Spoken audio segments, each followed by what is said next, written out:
এখন এসছে এসআইআর। গতবার ভোটের আগে ছিল বিধানসভার আগে এনআরসি, আপনাদের মনে আছে?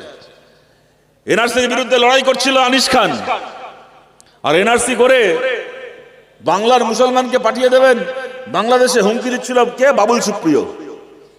ভোটে জিতলেন মমতা ব্যানার্জি, এলাকায় এলাকায় গিয়ে বললেন যে ভাই আমার দলের লোকগুলো চোর ছেঁচর যাই হোক না কেন, বিজেপি আসলে এনআরসি করে দেবে, দেশ থেকে তাড়িয়ে দেবে, আমি এনআরসির বিরুদ্ধে তোমাকে বাঁচাবো এনআরসি থেকে, আমাকে ভোট দাও। ভোটে জিতলেন। জিতে কি হলো? এনআরসি করে বাঙালি মুসলমানকে বাংলাদেশে পাঠাবে বলেছিল, হুমকি দিচ্ছিল বাবুল সুপ্রিয়। সেই বাবুল সুপ্রিয়কে দলে নিয়ে লালবাতি গাড়ি দিলেন, রাজ্যের মন্ত্রী করলেন। আর আনিস খান একটা কলেজের ছেলে, একটা 19 বছরের ছেলে, এনআরসির বিরুদ্ধে লড়াই করছিল। রাত্রিবেলা বাড়িতে ঢুকে তার আব্বার সামনে থেকে টানতে টানতে নিয়ে গিয়ে ছাদে নিয়ে গিয়ে পুলিশ পাঠিয়ে ছাদ থেকে ফেলে খুন করলেন আনিস খানকে, একটা 19 বছরের ছেলেকে মমতা ব্যানার্জি। এনআরসির নাম করে ভোট জিতলেন। ভোটে জেতার পরে আজকে পশ্চিমবাংলার দিকে তাকিয়ে দেখুন, আনিস খানের লাশ কবরের তলায় শুয়ে থাকে, আর আনিস খানের কবরের ওপর দিয়ে বাবুল সুপ্রিয় লালবাতি গাড়ি চলে যায়। এই হচ্ছে মমতা ব্যানার্জির পশ্চিমবাংলা। মমতা ব্যানার্জি অনেক বড় বড় ভাষণ দিয়েছেন, আবার ইলেকশন কমিশনের লোক বাংলা এসে একেবারে সাংবাদিক সম্মেলন করে মমতা ব্যানার্জি সরকারকে ধন্যবাদ জানিয়েছে এই বলে যে ভারতের যত রাজ্যে আমরা যাচ্ছি এসআইআর করতে, আমরা দেখছি এসআইআর এর জন্য সবচেয়ে ভালো প্রস্তুতি নিয়েছে পশ্চিমবাংলার সরকার। এখানে সবচেয়ে ভালো প্রস্তুতি নেওয়া আছে এসআইআর এর কাজ করার জন্য, এও আমরা দেখেছি। আপনাদেরকে বলছি, আমাদের কমরেডদেরকে বলছি, আমাদের প্রত্যেকজন কমরেডদেরকে বলছি, মমতা আর বিজেপি এনআরসির সময় যে খেলা খেলেছিল, 100 দিনের কাজ দিয়ে মমতা আর বিজেপি যে খেলা খেলেছে, এসআইআর নিয়েও সে খেলা খেলার চেষ্টা করবে, কিন্তু ওই খেলাকে খেলতে দেওয়া যাবে না। সব ধর্মের মানুষ যেতে পারবে, আর এই জায়গার পর থেকে খালি হিন্দুরা ঢুকতে পারবে, কোনো মুসলমানের পরে পা রাখতে পারবে না। মমতার তৈরি দীঘার জগন্নাথের মন্দিরে এত বড় আস্পর্ধা। সরকারের টাকায় মন্দির বানিয়েছেন, মানুষের ট্যাক্সের টাকায় মন্দির বানিয়েছেন, তাতে হিন্দুরও ট্যাক্স আছে, মুসলমানেরও ট্যাক্স রয়েছে। যে জিনিস আজ পর্যন্ত কোনোদিন বিজেপির ক্ষমতা হলো না করা, সেই জিনিস করে দেখিয়ে দিলেন। খালি করলেন তাই নয়, সেখানে আবার মুসলমান এই অবধি, হিন্দু ওই অবধি বলে আবার ভাগাভাগি করলেন। আপনি মমতা ব্যানার্জি কোন কাজটা করতে বাকি রেখেছেন বাংলায়, যা বিজেপি আসলে বাড়তি করত? এখন আবার উত্তর বাংলা, আপনারা দেখেছেন উত্তর বাংলার 4-5টা জেলা বন্যায় ভেসে গেল। যখন বন্যা হচ্ছে, উত্তর বাংলা ডুবছে, মমতা বন্দ্যোপাধ্যায় রেড রোডে নাচন কদন করছিলেন কতগুলো ফিল্ম স্টারকে নিয়ে। নাচ গান শেষ হলো, 2 দিন পরে উত্তর বাংলায় বেড়াতে গেলেন। উত্তর বাংলায় বেড়াতে গেলেন, দেখে বন্যা এই অবস্থা, স্কুল ভেঙে গেছে, হাসপাতাল ধসে গেছে, ব্রিজ কালভার্ট উপরে নদীতে বয়ে গেছে। মুখ্যমন্ত্রী দাঁড়িয়ে ঘোষণা করছেন কি? নতুন স্কুল তৈরি করবেন ওখানে না, নতুন কলেজ তৈরি করবেন না, নতুন হাসপাতাল, স্বাস্থ্যকেন্দ্র, ব্রিজ তৈরি করবেন না। উত্তর বাংলা বন্যায় ভেসে গেছে, মুখ্যমন্ত্রী গিয়ে ঘোষণা করছেন দক্ষিণে আমি দীঘায় জগন্নাথ মন্দির করে দিয়েছি, এবার উত্তরে আমি সরকারের টাকায় মহাকালের মন্দির বানাবো। এই হচ্ছে মমতা ব্যানার্জি, আরএসএস এর পোষা দালাল মমতা ব্যানার্জি। বিজেপির ক্ষমতা হয়নি কোনোদিন যে কাজ করার, বাংলায় চোখের সামনে দাঁড়িয়ে করে যাচ্ছে সরকারের টাকায় একটার পর একটা মন্দির তৈরি। আপনি কোন কাজটা করতে বাকি রেখেছেন যা বিজেপি আসলে করতো না? যে বাংলায় কোনোদিন আমাদের কি ছিল না, বাংলায় অনেক দুঃখ ছিল, অভাব ছিল, অনটন ছিল, কিন্তু কোনোদিন কেউ ভাবতে পারেনি বাংলায় কোনোদিন ধর্মে ধর্মে দাঙ্গা হবে। কি বামফ্রন্ট সরকারের সময়, কি তার আগে। আজকে মমতা বন্দ্যোপাধ্যায়ের আমলে এখানে হাজিনগর থেকে শুরু করে, নৈহাটি থেকে শুরু করে, বীজপুর থেকে শুরু করে, চন্দননগর থেকে শুরু করে, ধুলাগড় থেকে শুরু করে একটার পর একটা জায়গায় দাঙ্গা হয়েছে, হিন্দু মুসলমানের উস্কানি হয়েছে। এই যে নিরাপদ সর্দার বসে আছেন এখানে, সন্দেশখালীতে মা বোনেদের হয়ে লড়াই করেছিলেন। সন্দেশখালীর ওই শেখ শাহজাহান আর ওর ওই 2 চামচা শিবু আর উত্তম দিনের পর দিন ধর্ষণ করতো মা বোনেদেরকে, পার্টি অফিসে নিয়ে গিয়ে লড়াই করেছিলেন, সন্দেশখালীর মানুষের জন্য জেল খাটিয়েছে। বন্যা টুডু বসে আছেন এখানে, হুগলিতে জমি রক্ষার লড়াই করছেন। একটার পর একটা মামলা, একটার পর একটা পুলিশের হয়রানি চলছে। শয়ে শয়ে হাজারে হাজারে আমাদের কমরেড, কেউ কৃষকের জন্য জমির লড়াই করতে গিয়ে, কেউ শ্রমিকের জন্য মজুরির লড়াই করতে গিয়ে, কলেজে ছাত্র ভোটের জন্য লড়াই করতে গিয়ে জেল খেটেছে, মার খেয়েছে, খুন হয়েছে। আর আজ অব্দি পশ্চিমবাংলায় গত 10 বছরে 12 বছরে ধর্মের নামে দাঙ্গা করতে গিয়ে একটা লোকের জেল হল না পশ্চিমবাংলায়। এই হচ্ছে মমতা ব্যানার্জির রাজত্ব। একটা লোক এখানে আপনি যা করবেন মিটিং করুন, মিছিল করুন, ধর্মঘট করুন, আপনার জেল হবে। ধর্মের নামে দাঙ্গা করুন, সরকার আপনার গলায় মালা পরাবে। ধর্মের নামে দাঙ্গা করতে গিয়ে কাউকে জেল খাটতে হবে না। এই রাজ্য মানিয়েছেন মমতা ব্যানার্জি। তারপরে নির্লজ্জ বেহায়া এসছে আবার ভোট চাইতে তৃণমূলের দালালগুলো। কতদিন চলবে বাংলা এই রাজনীতি? লুট করবে, অত্যাচার করবে, চোখ রাঙাবে, দাদাগিরি করবে, কোটি কোটি টাকা সম্পত্তি বানাবে। যে দেখেছেন নিরাপদ সর্দারকে, দেখছেন এমএলএ ছিলেন আপনারা, এখানকার মানুষ বহু এমএলএ কে দেখেছেন, বহু এমপিকে, বহু পঞ্চায়েত মেম্বারকে দেখেছেন আমাদের। আর এদেরকেও দেখছেন। 5 বছর আগে, 6 বছর আগে খালি গায়ে কাঁধে গামছা নিয়ে ঘুরে বেড়াতো, দেখলে দূর থেকে চেনা যেত তৃণমূলের ওই নেতা বসে আছে।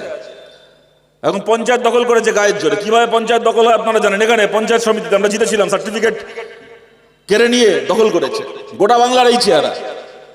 5 বছর আগে, 6 বছর আগে কাঁধে গামছা থেকে চেনা যেত কোন তৃণমূলের নেতা। আর 5 বছর পঞ্চায়েত চালিয়ে এখন তাদের কাঁধে আর গামছা দেখবেন না।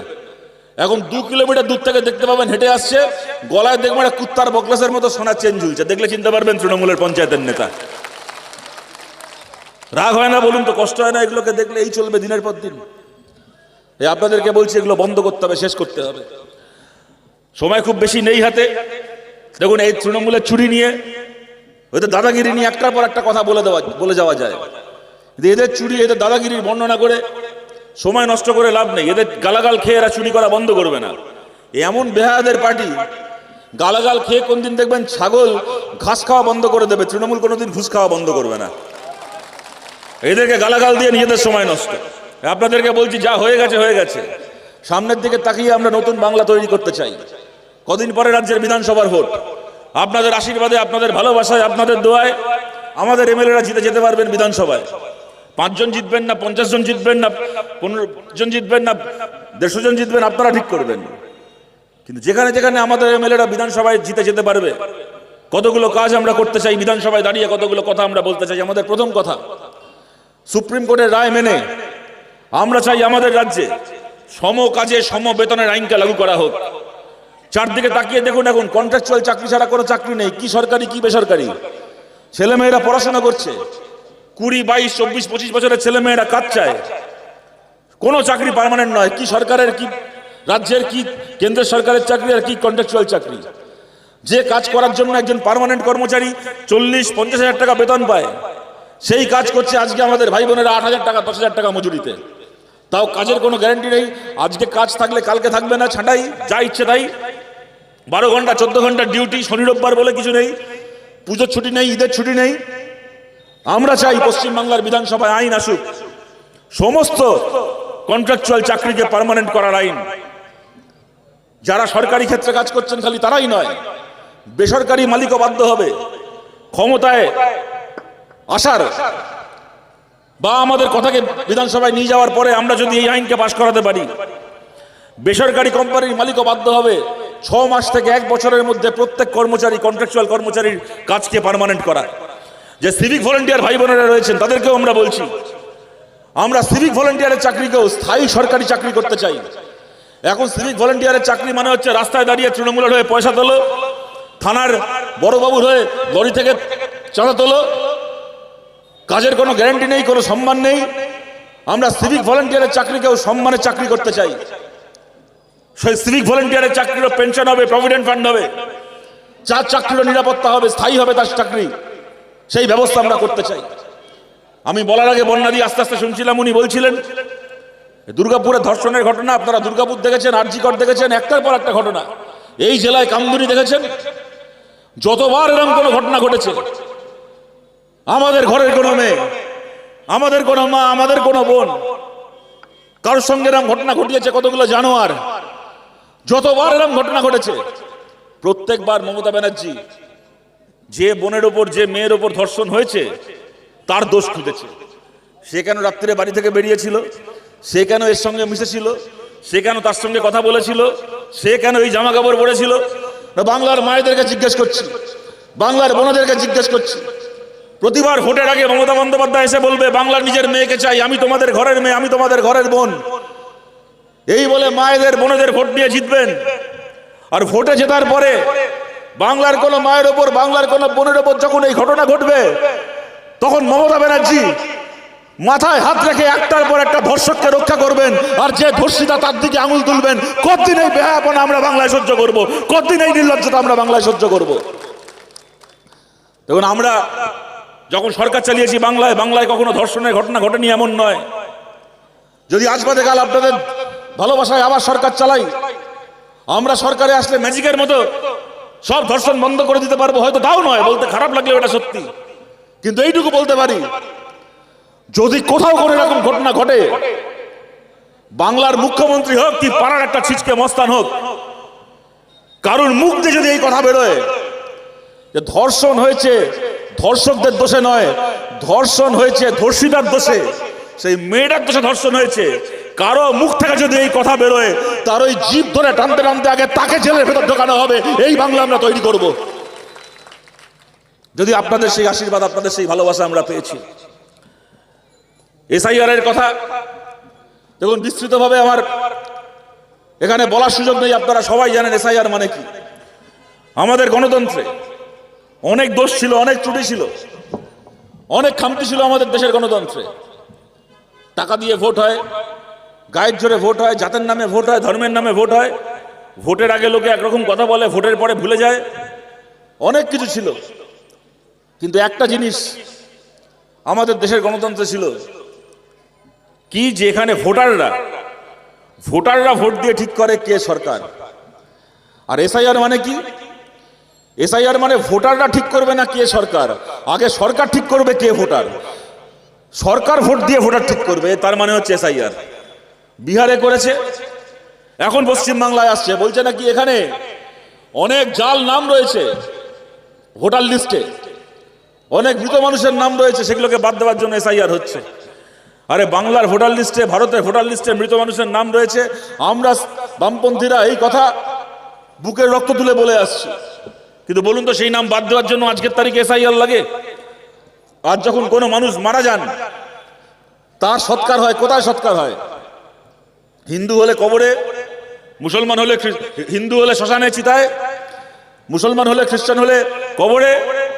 যেখানেই সৎকার হোক না কেন, সরকার থেকে, কর্পোরেশন থেকে, মিউনিসিপ্যালিটি থেকে, পঞ্চায়েত এলাকা হলে পঞ্চায়েত থেকে তার ডেথ সার্টিফিকেট দেওয়া হয়। আজকে আমরা জিজ্ঞেস করছি, এই কথা আমরা 10 বছর ধরে বলে যাচ্ছি, কেন ভারতে ইলেকশন কমিশন এই নিয়ম করবে না? যে মুহূর্তে পঞ্চায়েত থেকে, পুরসভা থেকে, মিউনিসিপ্যালিটি থেকে, কর্পোরেশন থেকে কোনো মানুষের ডেথ সার্টিফিকেট ইস্যু করা হচ্ছে, তক্ষুনি সেই মানুষটার নাম, ঠিকানা ইলেকশন কমিশনে পৌঁছে যাবে এবং অটোমেটিক্যালি সঙ্গে সঙ্গে ইলেকশন কমিশনের ভোটার লিস্ট থেকে তার নাম বাদ চলে যাবে। কেন এই ব্যবস্থা করা হবে না? যদি এই ব্যবস্থা করা হতো, আসতো এই প্রশ্ন আসতো না যে মৃত মানুষের নাম রয়েছে ভোটার লিস্টে, তার জন্য এত জ্যান্ত মানুষের নামও বাদ দিতে হবে। দিস্তে কাগজ আমরা জমা দিয়ে এসেছি, তৃণমূলের জাল নামগুলো ইলেকশন কমিশন নাম বাদ দেয়নি। আর এখন বিহারে আমরা দেখেছি, বাংলায় করতে আসছে কি, গরিব মানুষ, খেটে খাওয়া মানুষ, ভূমিহীন মানুষ, যার মাথার উপর ছাদ ছিল না আজ থেকে কয়েকদিন আগে অবধি, হয়তো তার আগে তার বাপ মা কোনোদিন স্কুলের মুখ দেখেনি, এক সময় ওখানে কাজ করতো, সেখানে থাকতো, এখন এখানে কাজ করে, এখানে থাকেন, দুদিন পরে অন্য কোথাও কাজ দিয়ে চলে যাবেন। গঙ্গার পাড়ে যারা থেকেছেন, ভাঙনে বাড়ি চলে গেছে, ঘর চলে গেছে, বন্যায় ঘর ভেসে গেছে, সেই সমস্ত মানুষ তাদের কাছে গিয়ে এখন 20 বছর পুরনো, 25 বছর পুরনো কাগজ চাইবে। আর কাগজ দেখাতে না পারলে তাদের নাম ভোটার তালিকা থেকে বাদ যাবে। এখানে আমাদের যে কমরেডরা রয়েছেন, আমার কথাকে আমি শেষ করছি এই বলে, এবং আমাদের সমস্ত কমরেডদেরকে বলছি, লাল পতাকার কসম খেয়ে এ কথা বলছি, গোটা বাংলায় যে মানুষ আমাদেরকে এর আগে ভোট দিয়েছেন, খালি তারা নয়, যে মানুষ এর আগে কোনো দিন আমাদেরকে ভোট দেননি, তেমন কোন মানুষের নামও যেন বাংলার ভোটার তালিকা থেকে কাটা না যায়, তার দায়িত্ব আর কেউ নিক কি না নিক, আমাদেরকে তার দায়িত্ব নিতে হবে। তার পাশাপাশি আমাদেরকে এই ইতিহাসও 100 বার করে মনে করাতে হবে মানুষকে, যে বাঙালি মুসলমানকে সন্দেহ করতে শিখিয়েছেন কিন্তু আমাদের রাজ্যে মমতা ব্যানার্জি। জীবনে ভুলবেন না ইতিহাস, এই ইতিহাস কোনোদিন কাউকে ভুলতে দেবেন না। 98 সাল, 99 সাল যখন উনি বিজেপি সরকারের মন্ত্রী, রাজ্যে বামফ্রন্ট সরকার, দিনের পর দিন বলে গেছেন এই সমস্ত এলাকা, স্বরূপনগর থেকে শুরু করে, বাদুরিয়া থেকে শুরু করে, মিনাখা, ওদিকে রানাঘাট, কুপার্স ক্যাম্প থেকে শুরু করে, কৃষ্ণনগর হয়ে দিনাজপুর, হিলি, মুর্শিদাবাদ, মালদা, বাংলাদেশ বর্ডার লাগোয়া যত এলাকা রয়েছে, দিনের পর দিন মমতা ব্যানার্জি বলে গেছেন এই সমস্ত এলাকায় আপনাদের কথা বলেছেন, এই পাড়ার মানুষজনের কথা বলেছেন। যত বাঙালি মুসলমান রয়েছে সব বাংলাদেশের লোক। সিপিএম বেআইনি ভাবে এদের নাম ভোটার তালিকায় তুলে দিচ্ছে, সিপিএম বেআইনি ভাবে এদের নামে রেশন কার্ড করে দিচ্ছে, করে সিপিএম একটার পর একটা ভোট জিতছে। স্পিকারের মুখে আপনাদের মনে আছে কাগজের বান্ডিল ছুঁড়ে মেরেছিলেন মমতা ব্যানার্জি, বলেছিলেন এগুলো সমস্ত ফলস ভোটার বাংলার, তাদের নামের তালিকা ছুঁড়ে মেরেছিলেন দিনের পর দিন। তখন বিজেপি সরকারের মন্ত্রী ছিলেন, বাংলায় দাঁড়িয়ে দিনের পর দিনই রাজনীতি করে গেছেন যে বাঙালি মুসলমান মানে হচ্ছে সে বাংলাদেশ থেকে আসা, তার ভোটে সিপিএম জিতছে। আপনি যখন বিরোধী ছিলেন মমতা ব্যানার্জি, আপনি ওই রাজনীতি করেছেন। আজকে আমরা বিরোধী, চাইলে ওই রাজনীতি আজকে আমরা ফেরত দিতে পারতাম, কিন্তু ওই নোংরামি করবো বলে আমরা কমিউনিস্ট পার্টি করি না, ওই নোংরামি করবো বলে আমরা কমিউনিস্ট হইনি। আমরা জিতি কি হারি, আমরা ক্ষমতায় থাকি কি না থাকি, বাংলার প্রত্যেকজন খেটে খাওয়া মানুষের নাম বাংলার ভোটার তালিকায় ছিল, বাংলার ভোটার তালিকায় আছে, বাংলার ভোটার তালিকায় থাকবে। আমরা তার দায়িত্ব নেব আমাদের কমরেডদের কাছে। এই আবেদন রেখে আপনাদের সবাইকে ধন্যবাদ জানিয়ে আমার কথা শেষ করছি। ভালো থাকবেন সবাই, নমস্কার।